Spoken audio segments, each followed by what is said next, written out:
it's deeply connected to the realization of our common humanity and the fact that we're all suffering in some sense.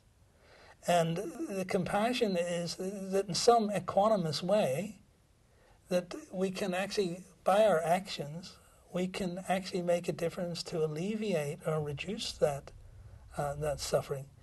I'm not saying that one's perfect in doing this, but you aspire to do it. You work towards trying to do it, where before perhaps you wouldn't have. Even though you encounter difficulties and obstructions, and even you have your own internal obstacles to overcome, nevertheless you start to work towards bringing this, overcoming the differences between us and appreciating our common condition that we're in.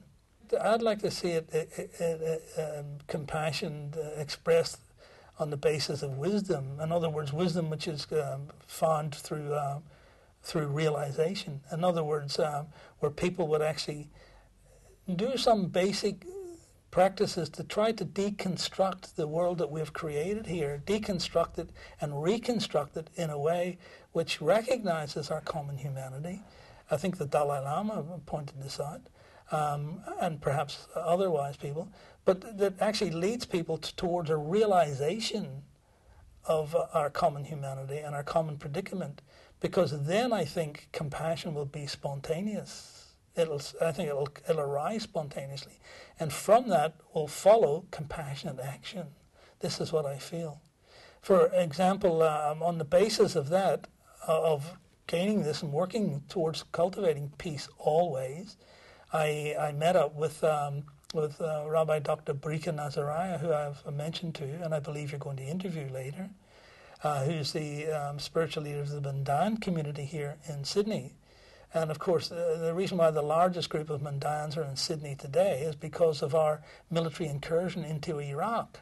They are a minority, along with, say, the Christian minority and other religious minorities, who have become refugees, and as a result, their religious practices are in grave danger of being lost.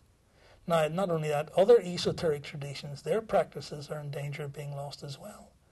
So, through working through Peace Always, I'm trying to help and facilitate the coming together of different religious groups that do recognize our common, that we share an identity and we share practices which lead to self-transformation in better ways and which are based on compassionate action.